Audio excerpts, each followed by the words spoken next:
Puji Tuhan.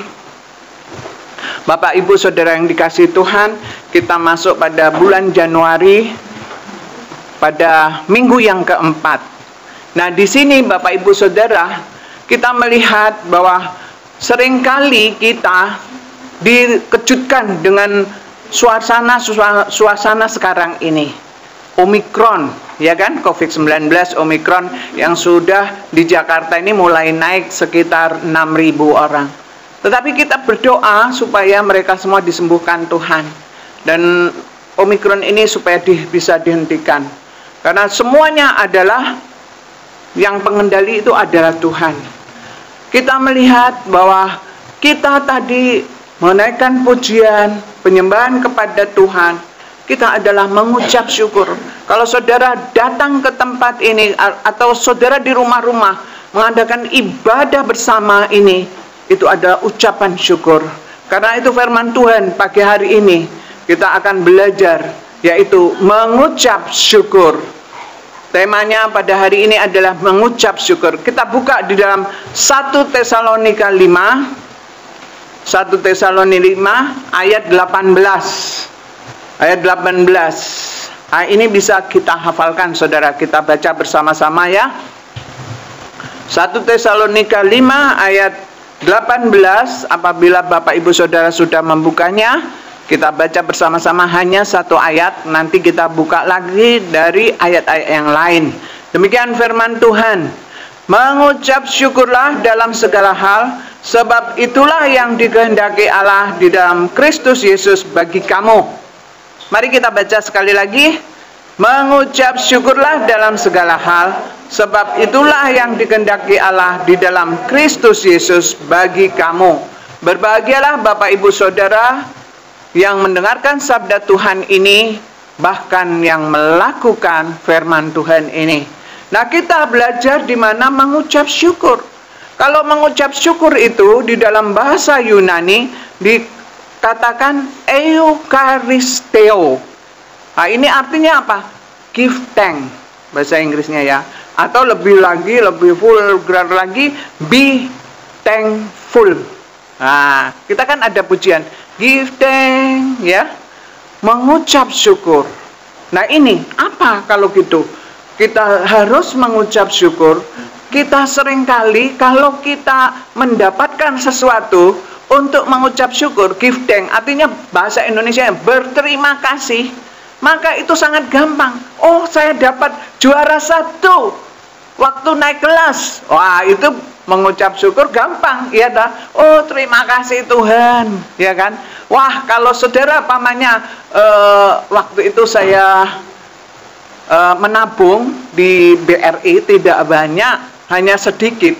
Tapi saya nggak menyangka saudara, ketika itu waktu saya datang menabung, karena apa? Saya harus bayar BPJS kan lewat BRI. Nah, itu saya harus masukkan uang. Kalau uang saya nggak ada di situ, nggak bisa saya bayar. Karena itu saya harus masukkan uang. Nah, ketika saya masukkan uang ke BRI itu, maka tiba-tiba tellernya bilang gini, "Ibu namanya, ini benar tabungan Ibu?" "Oh betul." "Punya Ibu sendiri?" "Betul." "Coba lihat KTP-nya." Saya tunjukkan. "Nama Ibu ini betul?" "Betul." "Rumah Ibu di sini?" "Betul." "Nah, Ibu dapat hadiah mesin cuci." Wah, saya langsung terima kasih Mbak, gitu. Terima kasih Mbak ya yang di teller. Tapi apa? Oh, terima kasih Tuhan. Pada waktu itu memang saya sangat membutuhkan mesin cuci itu. Nah, ini mengucap syukur ketika kita senang itu gampang saudara. Ketika kita lagi rame-rame bersenang-senang itu gampang kita mengucap syukur. Tetapi ketika kita menghadapi situasi yang sulit, keadaan yang menyakitkan, apakah saudara bisa mengucap syukur? Tidak gampang saudara. Pasti kita yang datang itu apa? Suka mengeluh. Ketika kita menghadapi masalah atau menghadapi kesulitan dalam menghadapi persoalan-persoalan hidup ini, apakah kita bisa mengucap syukur? Sulit saudara. Nah, inilah bagaimana kita bisa mengucap syukur di dalam menghadapi situasi yang tidak menyenangkan. Karena mengucap syukur itu adalah suatu yang dirindukan Tuhan. Mari kita lihat yang pertama di dalam ayat 18 ini. Mengapa kita harus mengucap syukur? Yang pertama, kita baca lagi ya supaya hafal. 1, 2, 3. Mengucap syukurlah dalam segala hal, sebab itulah yang dikehendaki Allah di dalam Kristus Yesus bagi kamu. Rupanya di sini kita diajar oleh Tuhan di dalam mengucap syukur dalam segala hal itu. Mengucap syukur itu bukan waktu kita senang saja. Di sini adalah mengucap syukur adalah suatu kehendak Allah. Ya, di sini dikatakan, sebab itulah yang dikehendaki Allah di dalam Kristus Yesus bagi kamu. Jadi mengucap syukur itu adalah kehendak Allah. Kalau kita lihat kehendak Allah itu di dalam bahasa Yunaninya telema. Nah, telema ini artinya yaitu kemauan Allah, keinginan atau suatu keinginan. Nah, ini kerinduan, kemauan, keinginan, kehendak Allah. Jadi kerinduan Allah atau keinginan Allah dalam kehidupan kita adalah mengucap syukur. Nah, ini kalau mengucap syukur dalam segala hal tidak gampang. Jadi ada seorang suami. Nah, teman saya melayani ya. Lalu ada seorang suami, dia datang kepada teman saya ini, dia bilang apa? Waduh, hidup saya susah. Saya ini menderita sekali di tahun 2021. Di mana tahun 2021 saya kena penyakit batu empedu. Padahal saya juga rajin melayani. Lalu sudah itu apa? Ditambah lagi kesulitan yang datang. Apa itu? Saya harus pensiun dari pekerjaan saya di umur 60 tahun. Sudah sakit ditambah lagi saya harus pensiun. Bagaimana dengan orang-orang di rumahku ini? Anak-anakku dan juga istriku. Lalu dia bilang lagi, kenapa mesti terjadi ini? Sudah harus pensiun. Mobil tabrakan. Ya toh? Anak saya pakai mobil dan mobil itu tabrakan, hancur, rusak semuanya. Walaupun anak saya ini selamat. Bagaimana ini bisa terjadi dalam kehidupanku? Sudah aku gak usah lagi percaya lagi kepada Tuhan. Udah aku gak usah lagi beribadah. Untuk apa semuanya harus aku hadapi kesulitan-kesulitan ini? Lalu dia berjalan, saudara, di rumah itu. Ada lemari es, di sampingnya ada meja. Lalu di meja itu ada buku.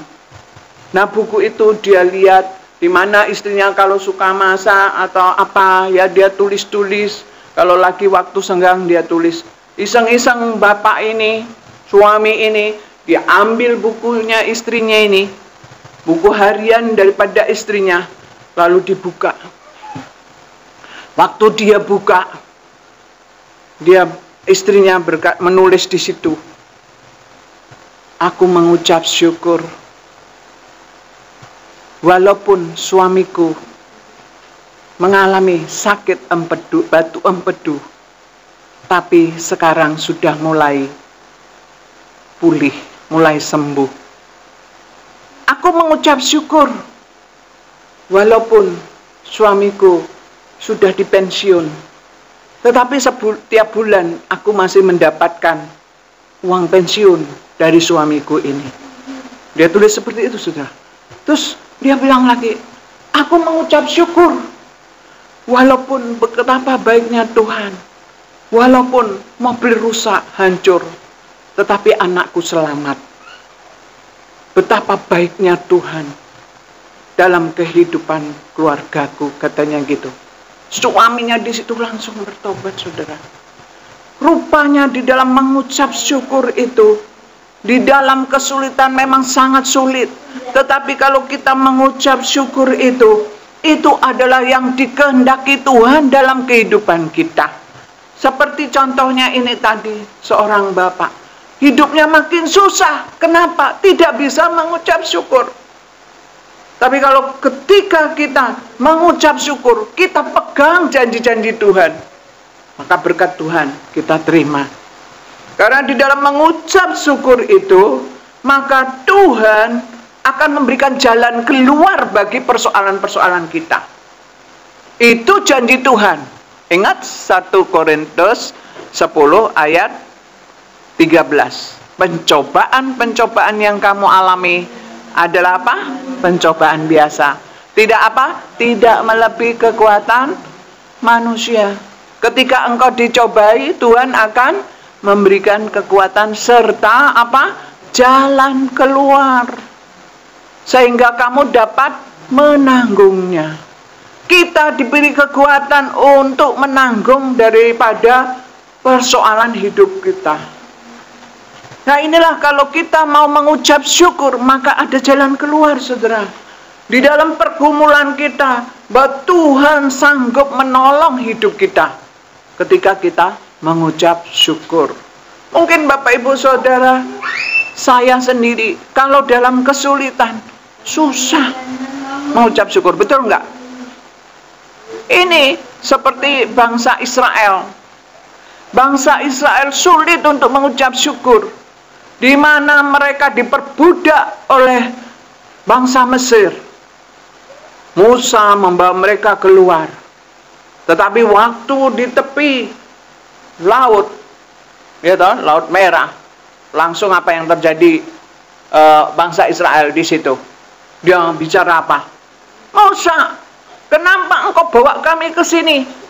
Apa engkau mau membunuh kami? Biarlah kami di negeri Mesir saja, walaupun harus jadi budak. Ini orang yang tidak bisa mengucap syukur. Seharusnya, oh terima kasih kalau aku bisa keluar dari Mesir, perbudakan itu yang membuat aku menderita, aku mengucap syukur. Tapi bangsa Israel waktu di tepi Laut Merah, di belakang dikejar oleh bangsa tentara Mesir, mereka ketakutan. Mereka langsung marah kepada Musa. Padahal kalau ketika mengucap syukur, apa yang terjadi? Laut Merah terbelah. Mereka bisa jalan. Musa, Tuhan memberikan pertolongan. Musa ketika berseru kepada Tuhan. Jadi ketika kita mengucap syukur, maka kita bisa berteriak juga kepada Tuhan. Kita menyembah kepada Tuhan yang hidup. Di mana mengucap syukur ini yang dikehendaki Tuhan. Cobalah saudara, ketika saudara mendapat kesulitan, coba mengucap syukur. Praktekkan firman Tuhan ini. Pasti saudara lihat apa yang terjadi dalam kehidupan saudara. Ada ketenangan. Di sini dikatakan mengucap syukur itu kehendak Tuhan. Mengucap syukur adalah keinginan Tuhan. Kita harus mengucap syukur. Kenapa? Karena Tuhan senang sekali dipuji dan disembah. Tuhan senang sekali kalau saudara memuji, menyembah seperti tadi kita memuji Tuhan. Itu adalah suatu ucapan syukur juga. Nah, inilah yang dikatakan firman Tuhan ini. Mengucap syukur adalah kehendak Allah. Jadi saudara sudah tahu ya, mengucap syukur adalah kehendak Allah. Artinya apa? Itu yang diinginkan Tuhan di dalam kita menjalani hidup ini. Bukan ketika kita senang saja, tetapi ketika kita menghadapi kesulitan, kita harus praktekkan mengucap syukur. Ketika kita mengucap syukur, kita lihat ada perbuatan-perbuatan yang luar biasa. Mari kita lihat belajar yang kedua. Di sini kita buka di dalam Mazmur 50. Bagaimana mengucap syukur ya? Mazmur 50. Di dalam ayat 23 dikatakan di sini. Kita baca sama-sama. Sudah mendapatkannya? Ayo kita baca sama-sama. 1, 2, 3. Siapa yang mempersembahkan syukur sebagai korban, ia memuliakan aku. Siapa yang jujur jalannya, keselamatan yang dari Allah akan kuperlihatkan kepadanya. Inilah yang dikatakan firman Tuhan. Ketika kita mengucap syukur, maka itu yang kedua adalah kita memuliakan Allah. Di sini dikatakan, siapa yang mempersembahkan syukur sebagai korban, ia memuliakan aku. Siapa yang jujur jalannya, keselamatan yang dari Allah akan kuperlihatkan kepadanya. Jadi mengucap syukur adalah memuliakan Allah, yaitu di mana kita memberikan korban-korban syukur. Nah, korban-korban syukur itu apa, saudara? Kalau kita lihat di situ, di ayat-ayat sebelumnya, yaitu apa? Tuhan sebetulnya tidak butuh dengan apa yang jasmani dalam kehidupan kita. Tetapi kita harus menyembah hati yang bersyukur. Makanya di sini dikatakan harus kita jujur. Karena apa? Keselamatan yang dari Allah diperlihatkan kepada kita. Keselamatan itu apa? Keselamatan yang diberikan kepada kita itu sifatnya kekal, bukan sementara. Kalau kita lihat ayat sebelumnya, kambing, sapi, apapun yang dipersembahkan, itu semua aku punya. Tetapi yang dirindukan Tuhan adalah kita harus mengorbankan seluruh hidup kita. Makanya firman Tuhan mengatakan apa? Persembahkanlah tubuhmu sebagai persembahan yang hidup, yang kudus, dan yang berkenan kepada Allah. Nah, inilah yang memuliakan Tuhan. Artinya apa? Korban syukur itu diberikan kepada Tuhan, yaitu di mana kita orang-orang berdosa ditebus oleh Tuhan Yesus, di mana Tuhan Yesus mengorbankan dirinya mati di kayu salib sebagai jalan keselamatan bagi kita. Yohanes 14 ayat 6. Akulah, kata Yesus kepadanya apa? Akulah jalan, kebenaran, dan hidup. Tidak ada seorang pun sampai kepada Bapa kalau tidak melalui aku, yaitu Yesus Kristus. Siapapun saudara, agamanya apapun saudara, kalau saudara tidak percaya dan tidak menerima Tuhan Yesus Kristus, saudara tidak diselamatkan. Keselamatan yang sementara adalah keselamatan yang saudara buat sendiri. Tapi kalau keselamatan yang daripada Tuhan, yaitu keselamatan hanya ada di dalam Yesus Kristus, karena Dia Tuhan Allah yang hidup. Dia yang menjadi manusia untuk menebus dosa kita, yaitu keselamatan itu, itulah yang kita sembah. Tidak ada manusia di dunia ini yang tidak berbuat dosa yang harus mati di kayu salib, kecuali Yesus Kristus. Yaitulah jalan satu-satunya menuju surga. Banyak jalan menuju Roma, tetapi satu jalan untuk menuju surga. Hanya dalam Yesus Kristus. Hanya itu, saudara. Karena itu, Bapak Ibu Saudara yang dikasihi Tuhan, yang di rumah-rumah maupun di Facebook, yang menyaksikan beribadah bersama kita, melihat kita mengikuti ibadah ini, percayalah kepada Tuhan Yesus, maka engkau akan diselamatkan, saudaraku. Diselamatkan, mendapatkan hidup yang kekal, dan Tuhan itu dimuliakan. Itu namanya, saudara, memuliakan Tuhan. Ketika kita bersaksi membawa jiwa kepada Tuhan, itu adalah korban syukur, di mana kita memuliakan Tuhan. Kita di sini sudah percaya Tuhan Yesus, menerima Tuhan sebagai juru selamat. Kita mendapatkan keselamatan yang kekal, bahkan di dunia pun kita selamat. Selamat dengan apa? Dengan perlindungan Tuhan, penjagaan Tuhan, yaitu seperti di dalam Mazmur 62. Di mana Tuhan itu adalah penjaga kita, penolong kita, kota benteng kita. Sehingga musim Corona, Omikron, Tuhan melindungi kita. Amin. Tuhan menjaga kita. Tapi apa kita terus semena-mena? Tidak, saudara. Kita tetap taat dengan protokol kesehatan, tetapi Tuhan akan melindungi kita. Amin. Nah, inilah yang dikatakan ketika kita mengucap syukur adalah persembahan syukur sebagai korban. Jadi kalau saudara datang beribadah, memberikan waktu, tenaga saudara, uang saudara, pikiran saudara kepada Tuhan, itu adalah sebagai korban syukur. Itu adalah memuliakan Tuhan. Kalau saudara melayani Tuhan, lalu saudara tidak dilihat, bahkan saudara dicaci maki ketika melayani Tuhan, ketika saudara menyaksikan kasih Tuhan dalam kehidupan saudara, lalu saudara dihina oleh orang yang saudara berikan kesaksian itu, ingatlah saudara sedang memuliakan Tuhan. Walaupun tidak ada yang melihat. Itu adalah korban syukur yang saudara berikan kepada Tuhan. Ketika saudara seharusnya, oh seperti ini lebih baik aku tidur saja, atau aku main saja, atau aku buka saja, handphoneku nggak usah buka ibadah, tetapi lihat yang lain-lain, itu namanya saudara bukan memberikan korban syukur. Tetapi ketika saudara memberikan waktu, oh hari ini jam 10 adalah ibadah Gereja Kenosis Imamat Rajani, yang dimana aku adalah jemaatnya juga, walaupun aku di rumah, aku memberikan waktu untuk Tuhan, itu adalah korban syukur saudara. Karena itu akan memuliakan Tuhan, karena itu adalah saudara memuliakan Tuhan. Ini saudara, dalam keadaan saudara sakit, atau saudara disakiti, tetapi saudara memberikan hidup saudara kepada Tuhan, saudara mengucap syukur, terima kasih Tuhan, kalau aku disakiti. Karena di balik kesakitan itu, ingat, ada madu di balik empedu.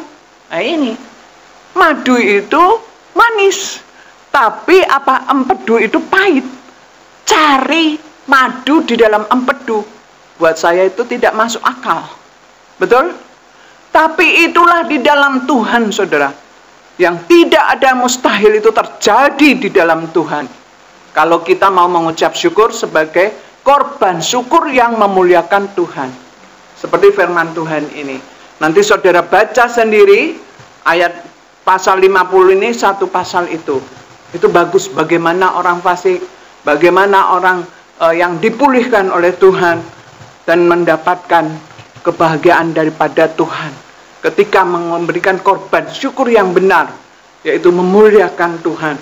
Nah ini adalah sikap kita di dalam mengucap syukur atau memuliakan Tuhan. Maka kita harus dengan jujur, tulus hati, tidak dengan apa? Terpaksa atau tidak punya tujuan gini. Saya waktu itu ada teman saya juga pendeta. Nah sebelum dia bertobat, sebelum dia melayani menjadi pendeta, maka ibu ini, yang teman saya ini, dia cerita, saya dulu waktu saya belum sadar siapa sebenarnya Yesus itu, saya lahir dari keluarga Kristen. Tetapi saya ke gereja, tapi tujuan saya kalau ke gereja, saya lihat teman saya pakai baju apa itu. Wah, harganya berapa itu? Sepatunya apa? Gitu saudara. Jadi rupanya dia punya tujuan. Ketika beribadah ke gereja, dia merupakan saingan.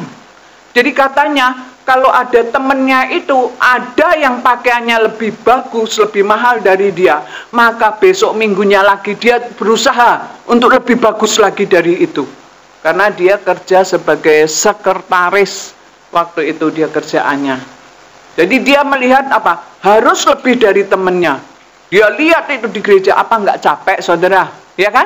Nah ini tujuan yang salah di dalam beribadah atau memberikan korban syukur yang memuliakan Tuhan.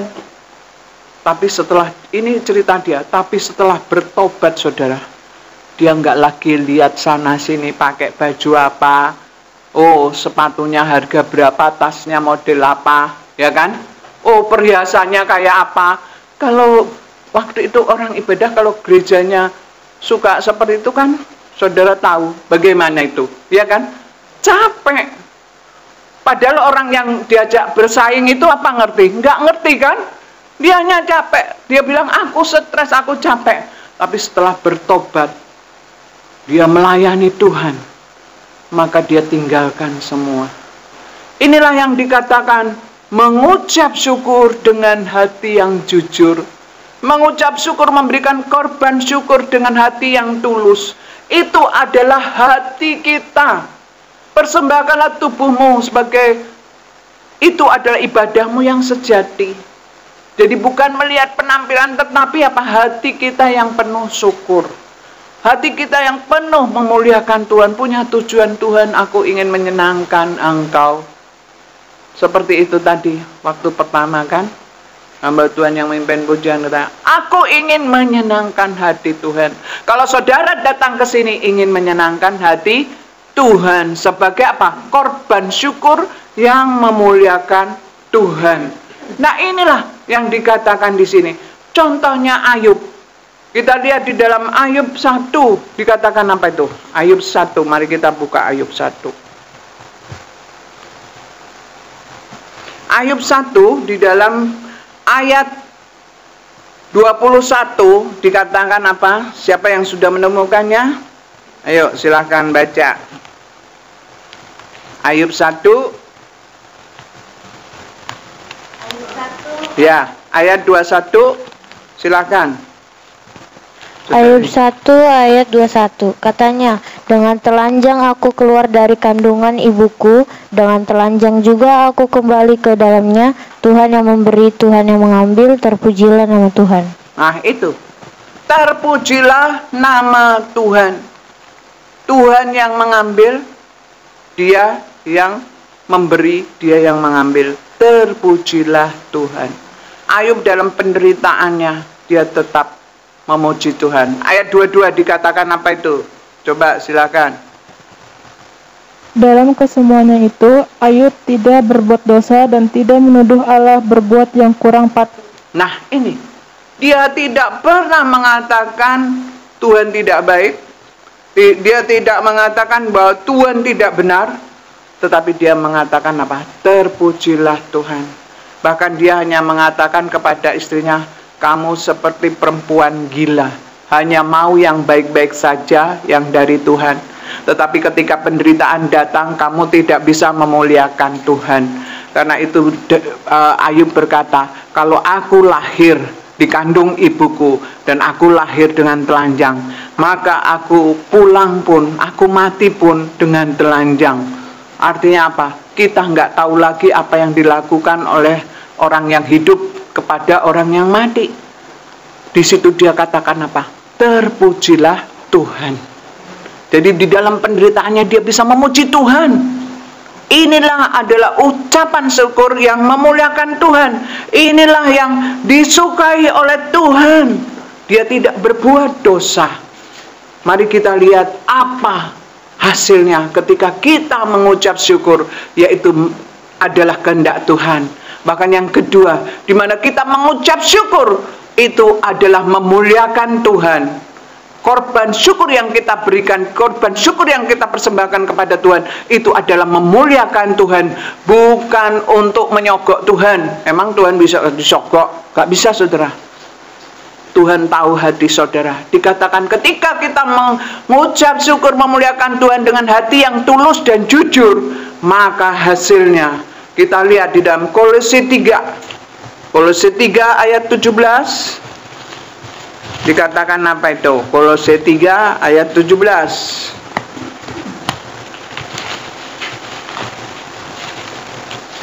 Ayat 17. Mari kita sudah mendapatkannya? Mari kita baca sama-sama. 1, 2, 3. Dan segala sesuatu yang kamu lakukan dengan perkataan atau perbuatan, lakukanlah semuanya itu dalam nama Tuhan Yesus sambil mengucap syukur oleh Dia kepada Allah Bapa kita. Lalu kita buka di dalam Mazmur 9. Mazmur 9. Mazmur 9 ayat 2. Sudah mendapatkannya? Ayo kita baca sama-sama. 1, 2, 3. Aku mau bersyukur kepada Tuhan dengan segenap hatiku. Aku mau menceritakan segala perbuatanmu yang ajaib.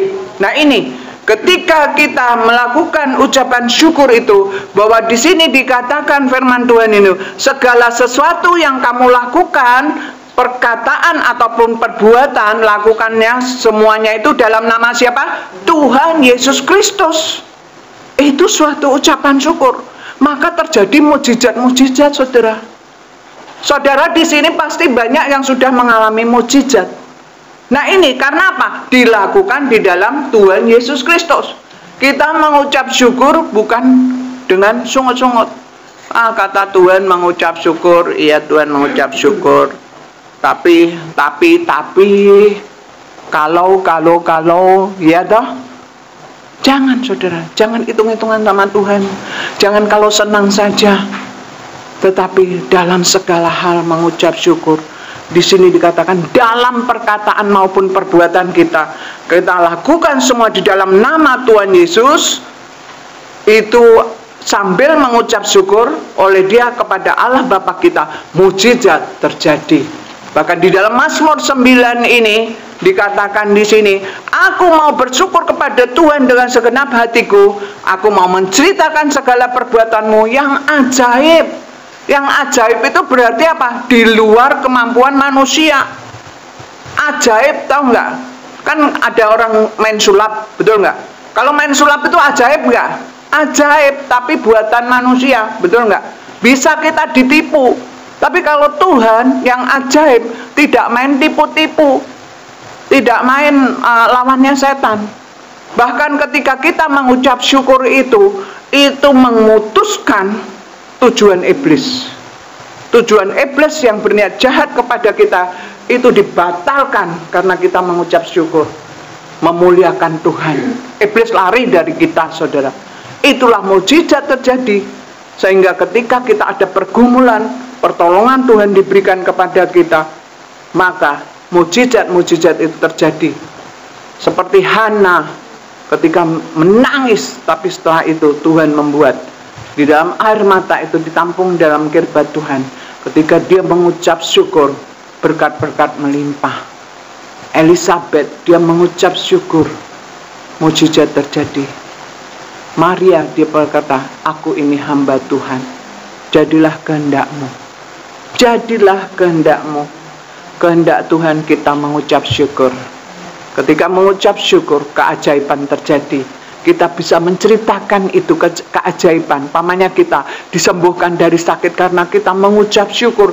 Karena di dalam mengucap syukur itu kita memutuskan siasat-siasat iblis. Iblis lari dari kita dan kemenangan kita peroleh. Yang sakit disembuhkan, yang membutuhkan ekonomi didapatkan dari Tuhan. Karena kita mau mengucap syukur. Siapa yang tidak suka dipuji? Semua orang pasti mau dipuji. Saudara pasti suka dipuji. Kalau saudara dipuji anak saudara, pasti saudara apa yang diinginkan anaknya, dia nggak minta pun saudara kasih, betul nggak? Itu baru manusia, apalagi Tuhan.